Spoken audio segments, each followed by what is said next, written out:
We have some breaking news. President Biden has just signed some executive orders that I think you're going to find really interesting. And I don't want to waste your time, so let's just go ahead and jump right in. So President Biden, he held a press conference today. He spoke briefly about the struggles that millions and millions of Americans are still facing, like 10, 11 months into this pandemic. He said that 1 in 7 households don't have enough food to eat right now. 14 million Americans have fallen behind on their rent payments. And he kind of addressed that on Wednesday with another executive order that he made that pushed the rent moratoriums a little bit further into the future. And we'll probably see that extend even further. I think he pushed it to March 31st. We'll very likely see that extended. And he also cited that 900,000 people have filed for unemployment last week alone. So the trend for unemployment is not good right now.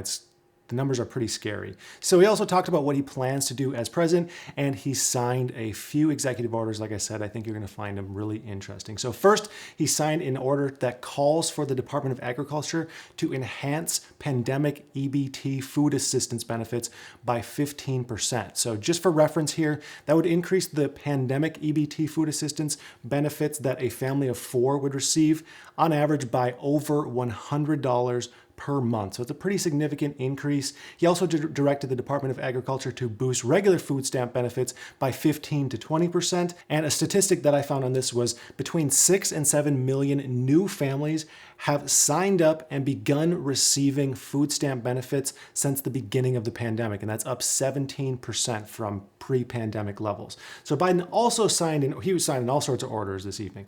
He also signed an order setting the stage to increase the minimum wage to $15 an hour. So this order is setting the stage for federal workers and federal worker contractors to establish that $15 per hour pay rate and establish emergency paid leave for those same federal employees and contractors.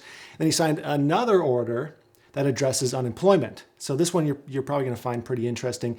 He asked the Department of Labor to clarify to individual states that workers have a right to refuse employment if they feel that employment would jeopardize their health, if they feel that employment would be dangerous, if it's dangerous to work at a specific business, mostly because of COVID-related reasons, like if a worker says, I can't work at this business because they aren't taking proper precautions or something like that, and I'm afraid of getting COVID.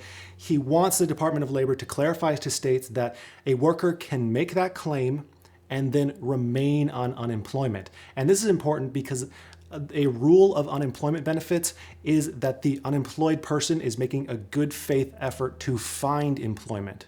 So there needs to be a distinction made which way do we want to go on this. And then finally, we have an executive order on stimulus checks for the first and second stimulus checks. Biden has made an order that directs the Treasury Department to consider taking some additional proposed measures to promptly send payments to people who still haven't received that first $1,200 stimulus payment or the second $600 stimulus payment or any missing dependent payment, any missing stimulus payment. He signed an order that is directing the Treasury Department to consider taking specific actions to be more aggressive to get these payments to the people who are still waiting since last April and since December. They're saying millions and millions of people have already received these, but an estimated 8 million people will miss out on stimulus payments if some more aggressive action isn't taken. And the claim is that these systems, the systems in place to get people their stimulus payments, hurts the lowest of income people because those are the people who don't typically need to file their taxes. So their records aren't on system and not as easy to get to these people as it would be someone who regularly pays taxes every single year. It's really not clear how much push these orders will really have. We're seeing a lot of phrasing like directs to consider. And I think with that, only time's going to tell how much actually happens because of these orders.